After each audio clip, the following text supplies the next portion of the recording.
Hello বন্ধুরা, আমার রান্নাঘরে তোমাদের ওয়েলকাম। দীপাস ফ্লেভার ডায়েরি চ্যানেলের আজকের রেসিপি মাটন বিরিয়ানি। আজ আমি তোমাদের দেখাবো বাড়িতেই কিভাবে রেস্টুরেন্ট স্টাইলে মাটন বিরিয়ানি সহজেই বানানো যায়। মাটন বিরিয়ানি বানানোর জন্য প্রথমে মাটনটাকে ম্যারিনেট করে নিচ্ছি। প্রথমে আদা রসুন কাঁচা লঙ্কার পেস্ট 2 চামচ, নুন পরিমাণ মতন, টক দই 100 গ্রাম, 1 চামচ বিরিয়ানির মশলা, জিরে গুঁড়ো, ধনে গুঁড়ো, লঙ্কা গুঁড়ো পরিমাণ মতন, কেওড়া জল 1 চামচ, গোলাপ জল 1 চামচ, মিঠা আতর 2 ড্রপ। এবার এটাকে ভালো করে ম্যারিনেট করে 1 ঘন্টার জন্য ঢাকা দিয়ে রাখবো।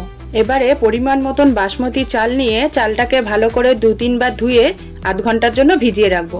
এবারে আলুগুলোকে বড় বড় সাইজের কেটে প্রেসারে জল দিয়ে জলের মধ্যে নুন, কেওড়া জল, মিঠা আতর, গোলাপ জল, বিরিয়ানির মশলা, একটু বিরিয়ানি ফুড কালার আর তেল দিয়ে সিদ্ধ বসাবো।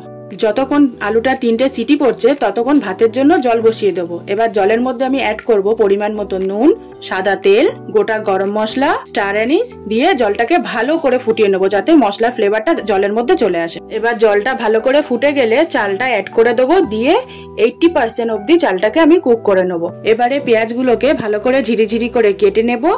কেটে নিয়ে কড়াইতে তেল গরম করে পেঁয়াজগুলোকে যতক্ষণ না ব্রাউন কালার হচ্ছে ততক্ষণ অবধি পেঁয়াজগুলোকে ভালো করে ভেজে নেব। পেঁয়াজ বেরেস্তা রেডি। এবার আমি এটা তুলে নিয়ে এই তেলের মধ্যেই সেদ্ধ আলুগুলোকে লাল লাল করে আমি ভেজে নেব।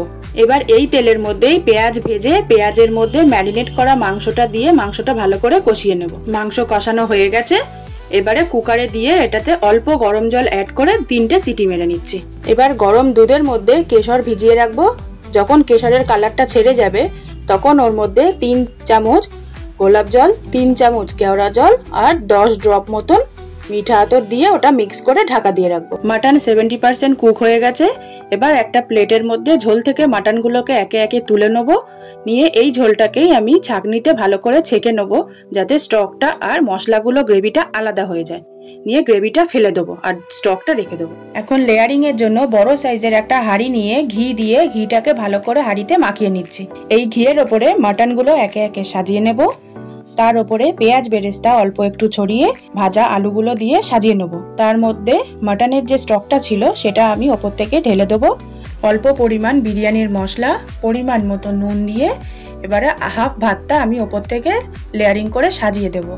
তার উপরে পেঁয়াজের বেরেস্তা আবার সাজিয়ে তার মধ্যে লেবুর রস কিছুটা পরিমাণ দিয়ে ঘি ওপর দিয়ে দিয়ে বিরিয়ানির মশলা, পরিমাণ মতো নুন, ভাজা বাকি আলুটা দিয়ে বাকি যতটা রাইস আছে সেই রাইসটা ঢেলে দিলাম।